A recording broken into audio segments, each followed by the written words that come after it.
Paso, celebrations going on south of the border today as Mexico celebrates its Independence Day. Pretty crazy individual, honestly, brandishing a very large meat cleaver. Plus, police in New York attacked by a man wielding a large knife. We'll hear from witnesses about the chaos that followed. Donald Trump's campaign issues a surprising statement, and it's not clear if Donald Trump himself agrees. I'm ABC's Lana Zach in Washington with that story coming up. Live, where news comes first. From the Mesilla Valley and Las Cruces to El Paso and the borderland. This is ABC7's Good Morning El Paso.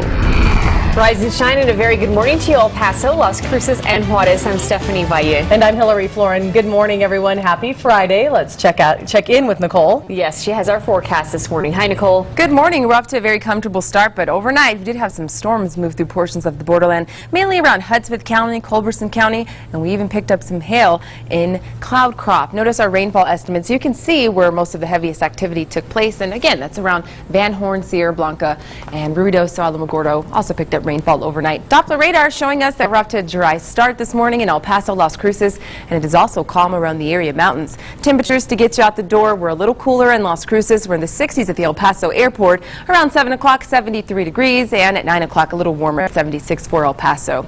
Out west around Silver City, dimming rain chances not looking so great, but this afternoon I will keep rain chances in the forecast for Hudspeth, Culberson County, around Van Horn, Guadalupe Pass. Coming up at 6:07 with your weather and traffic on the 7s, we have a look at your region temperatures to get you out the door. We'll also check on the temperature at Fort Bliss if you're headed in that direction, and your Friday planner so you can get the kids ready for school. That's all coming up in just a few minutes.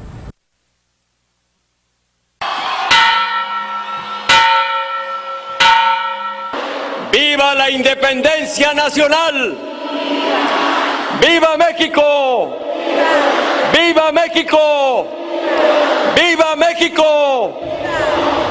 President Enrique Peña Nieto led a celebration last night in Mexico City to mark the 206th celebration of the country's independence.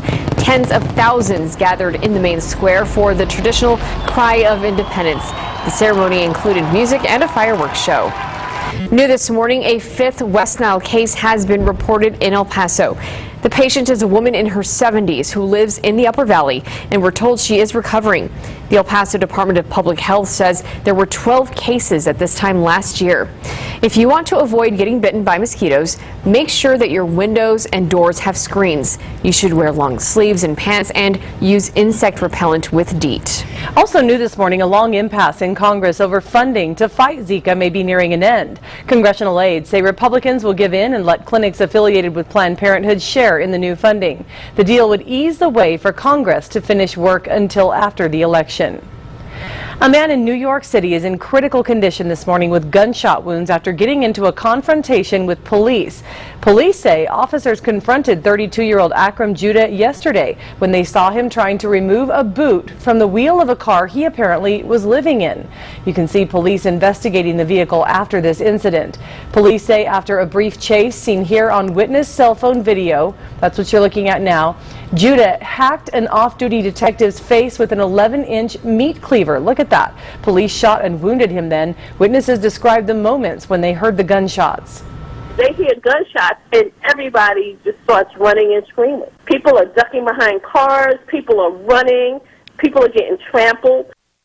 The detective who was hurt was treated for his injuries and should be okay. A former Utah football player, David Ham, is a free man this morning. A jury found him not guilty of sexual assault. The trial lasted 3 days and included testimony from the accuser. She testified that she was kissing Ham and took off her own clothes the night of the incident. When the defense questioned the accuser and asked her if she felt threatened at the time, she said no. Prosecutors maintained that the girl did not consent to sex. Hillary Clinton returned to the campaign trail with the slogan, "Stronger Together." Meanwhile, the Donald Trump campaign was trying to make clear that Trump believes President Obama was born in the U.S., but the candidate himself seems to be having a hard time saying it. Here's Lana Zach. Overnight, a stunning statement from the Donald Trump campaign, claiming that Trump did the nation and President Obama a great service by definitively demonstrating that Mr. Obama was born in the U.S.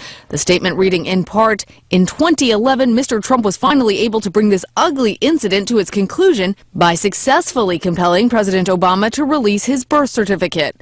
But Trump himself continued to raise this, quote, ugly issue in tweets and statements after 2011. And as recently as 36 hours ago, would not answer a Washington Post reporter who asked him if he believed President Obama was born in the U.S., saying, I'll answer that question at the right time. I just don't want to answer it yet. Hillary Clinton pounced. And he still wouldn't say Hawaii. He still wouldn't say America.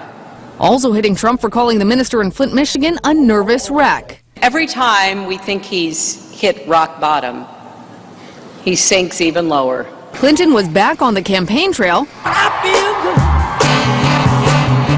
after taking a break to recover from pneumonia. And Trump taking part in a lighthearted moment on The Tonight Show. Can I mess your hair up? You say yes? Go ahead.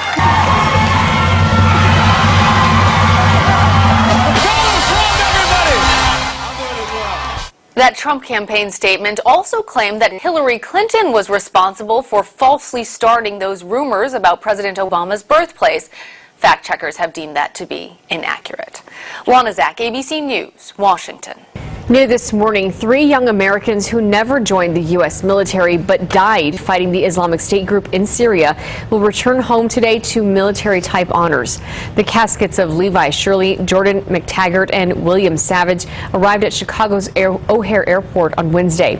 Shirley and McTaggart's bodies will go to Denver. Savage's remains will arrive in North Carolina. The men died separately while fighting with a Kurdish guerrilla group. And now at 6:07, time for weather and traffic on the 7s early on this Friday. Good morning, Nicole. Good morning. Here's a look at your planner for your Friday as you get the kids ready for school. We won't see any rain to start out the morning. 70 degrees as you drop them off. 85 degrees by lunchtime, and it will be a warm day today with temperatures reaching the 90s. If you're headed on Fort Bliss, 69 is the current temperature. Laredo Academy, 71. El Paso at the airport, we're currently sitting at 67. Mostly clear skies, and the winds are calm to start out the morning. They shouldn't be a problem this afternoon. Las Cruces, you're under clear skies. 60 degrees is the current temperature with west to northwest winds at 7 miles per hour. Cooler temperatures currently in dimming Silver City, 52 in Ruidoso, and we're in the 60s, Van Horn, Guadalupe Pass, and Sierra Blanca. Clouds and radar pictures showing just a few high clouds moving through the area, but it is currently dry. Coming up in your full forecast, I will let you know if the rain is expected to return to the forecast and if it will affect the UTEP game, and we're going to take a look at your Friday night football forecast. That's coming up. Mauricio? Good morning, Nicole. Traffic looking good as we take a look across the map. No major issues or delays, and I have an update on that crash that we were talking about earlier. Trans Mountain eastbound right by Tom Mays has been cleared up. No delays, so that is good news. So everything looking good in El Paso, Las Cruces as well. Good morning to you. 64 miles per hour on I-10 West. 64 also if you're heading east towards El Paso. 70 miles per hour right now, your speed on I-25, so you can see everything across Las Cruces looking good. Also, Highway 70 east of Las Cruces is scheduled to remain open. Now coming up at 6:17 for your weather and traffic on the 7s. We'll take an updated look at traffic flows, plus we'll have a look at your west side drive times. That's coming up. Thanks so much, Mauricio. And we have more to come here on Good Morning El Paso.